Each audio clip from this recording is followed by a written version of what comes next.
Kain tayo. Nagpansit ako. Tapos, leg sandwich. Wala pa palang spread pala. Wala pa palang tinapay. Tanong mo na ako sa Tinapay. Tapos gumawa ako ng egg.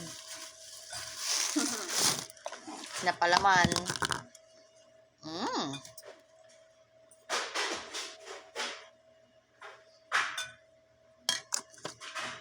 Let's eat. Kain tayo. Parang walang bumisita ngayon, no? Walang dumayo. Halos naman kasi sila. Butang yun. Pero talaga si Marcia, ewan ka.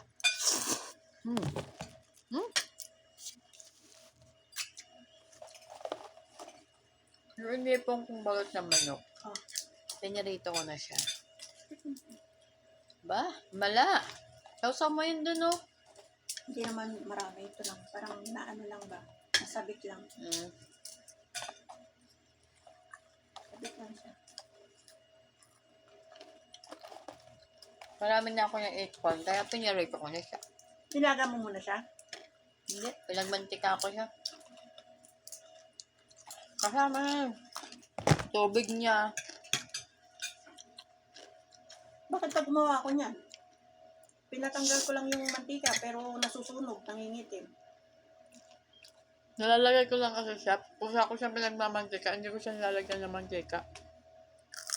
Ang nagluto sa kanya, yung mantika niya mismo. Nilalaga. Hindi ko nilalagyan. Hindi, nilalaga. Hindi. Nugahan ko siya. Suka. Tapos nilagay ko, pagka may sparkles, nilagay ko na sa kawalay. Tapos pusa siyang nagtubig, pusa siyang nagmantika.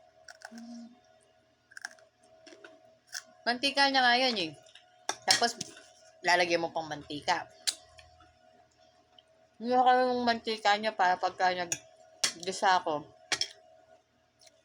Naggisa ako ng tawag dito, ng pansit. May pamamantika ako. May sahog, may lasa. Oo na nga, restaurant na nga. Mawala ng suka. Kasi suka.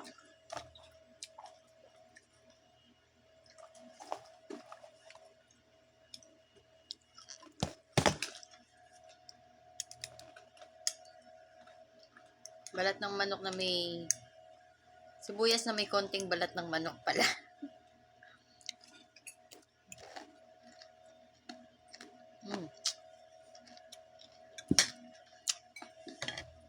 Masyado rin.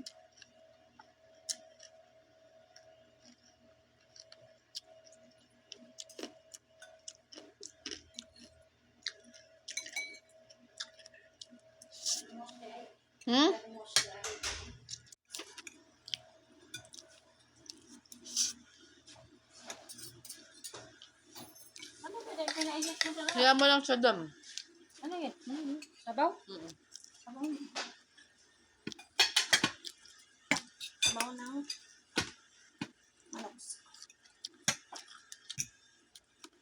Yung din mag-alis na. Paano na? Palitin nyo na siya. Okay. Bakit? Nag-base na siya.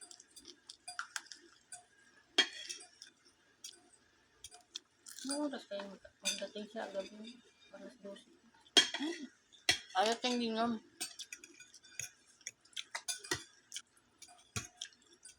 Wala na siya ikama.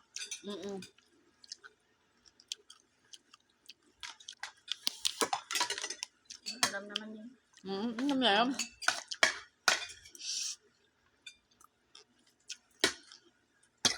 Anong oras pa tayo aalis?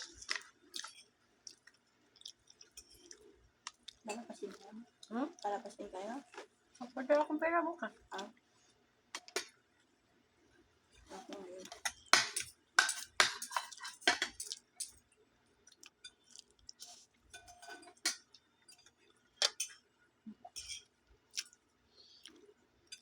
Sarap. Kaya po may top drinks. Sama ng tingin mo sa 7-Up ko ah. Kasi ano sa kanya? Yan ba, kayo na lang yan. Tubig na sa akin. Mmm. Sa matitiis ni araw.